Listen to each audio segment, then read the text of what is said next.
Bipolar enlightenment. In March of 1996, I was taken to a psychiatric hospital and restrained to a bed, a little bit like this guy.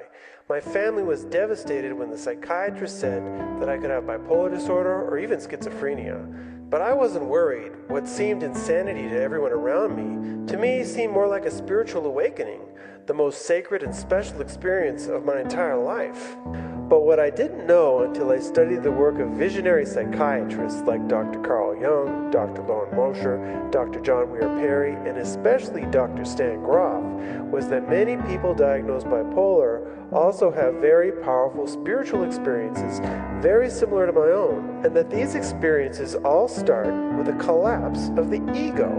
And while not always, usually this ego collapse is caused by a period of radical change in a person's life.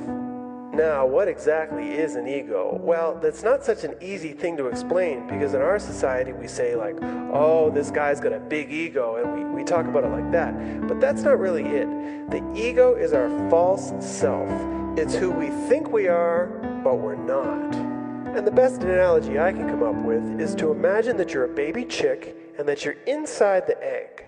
But you also think that you're the eggshell. The eggshell is you, and in that sense, that's what our ego is. Our ego is the shell around us that we use to protect ourselves, but at the same time, it limits us. It limits our full potential. So eventually, we need to break out of that ego, or shell, in order to grow.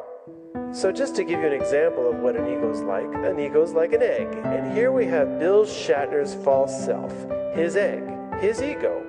And a big part of Bill Shatner's ego is that he's 19 years old and he considers himself his dad's son. Bill and his father have a great relationship, he respects him a lot, and that's a big part of who he thinks he is. I am my dad's son. He's also Sue's boyfriend. Sue is his longtime girlfriend, they've been dating for a couple of years, and he's proud of that relationship as well. Another relationship that's very close to him is his relationship with his city, New York. He considers himself a true New Yorker, he's a Yankees fan, and he really wouldn't live anywhere else if you asked him at this point in his life. And being a true New Yorker, for him, life is all about success. If you're not a winner, then you're a loser, and get out of the way. And so Bill is very competitive, and as part of that competitive nature, he considers himself to be a very good student. He studies very hard, takes his studies very seriously, and as part of being a good student, he's working hard to get into a good university. He's also a Christian. His family is Christian, and he was raised reading the Bible. He goes to church on Sundays, and the values and the beliefs of Christianity are very close to him. So all of these different aspects of Bill's life, his religion, his relationships, his attitudes towards life, his desire to get into a good university, his city, all of these things compose who he thinks he really is on a subconscious level, and they all represent parts of his ego that he shows the world, in a sense his false self. And because he works very hard to maintain this image of himself, he has a lot of worries like, what if I don't get into a good university? Or what if I lose the people that are close to me? These sorts of things. The ego causes a lot of fear.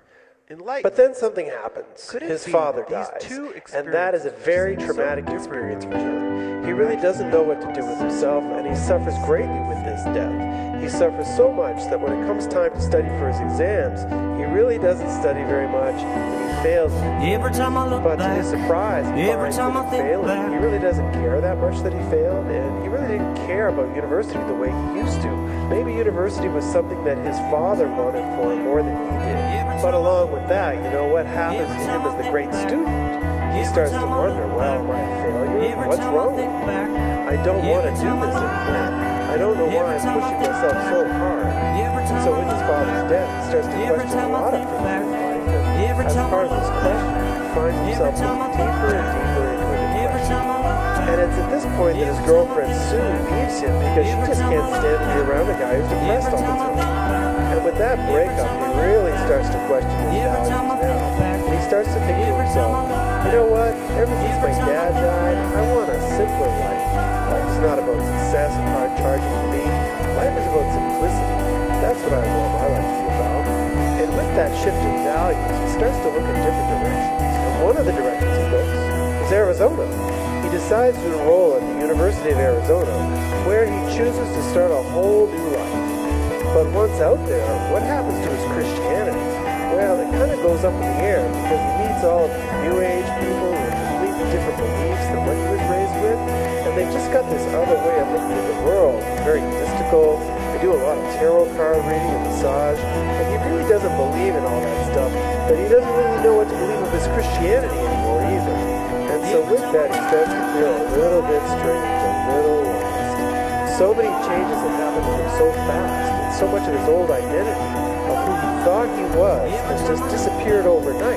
It all leaves him feeling like his feet are not quite touching the ground. Then, in the middle of all this change, Bill might find himself at a party.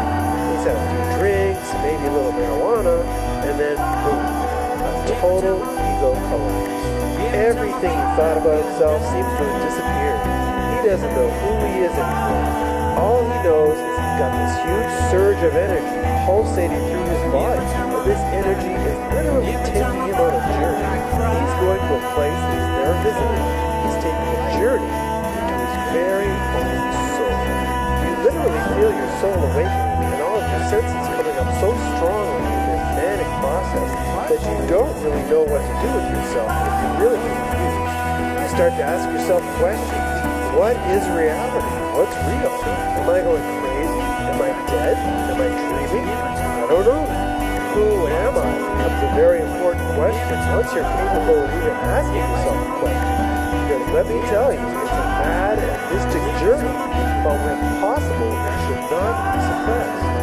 Now, it's important to point out that for some people, these experiences may be very scary, and they may in fact be better off taking medications to stop these feelings. However, for many others, what we know today of acute psychosis has the potential of being a tremendously healing and spiritual experience, something which can truly transform a person's life for the better. The trouble is, with the way our society aggressively handles these experiences, the opportunity for people to bear them. See, even in the most ideal situations, parts of the experience that are very difficult and painful to go through, and to make it through, most people are going to be very passionate support. But unfortunately, this type of support is rarely given because, as a society, we have very little understanding of these experiences, and as a result, we're very fearful of them. And that's why it's the mission of the YouTube channel, Bipolar to let people know that once you deeply understand the nature of these otherworldly experiences, you'll see that in truth they are far from being madness, which our society says they are. In fact, if your manic episode is anything like yours, or my own, it might just turn out to be the most important experience of your life.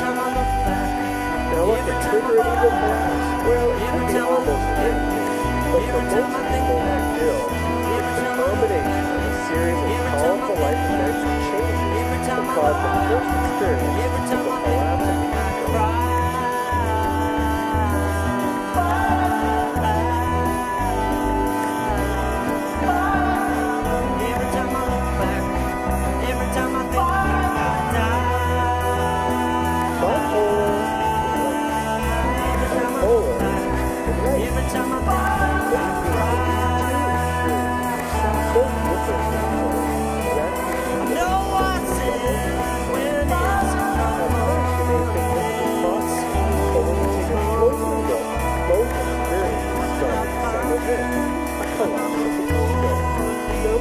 Already know that bipolar disorder can have some pretty negative symptoms, like spending lots of money, having big mood swings, or even hallucinations of paranoia, which I'll talk about at length in another video. But few people are aware that a bipolar manic episode can also include many symptoms that can associate a trail history with glimpses of spiritual enlightenment. So, whether you're a Buddhist monk who gets there by meditating or experience, or you're a 19th century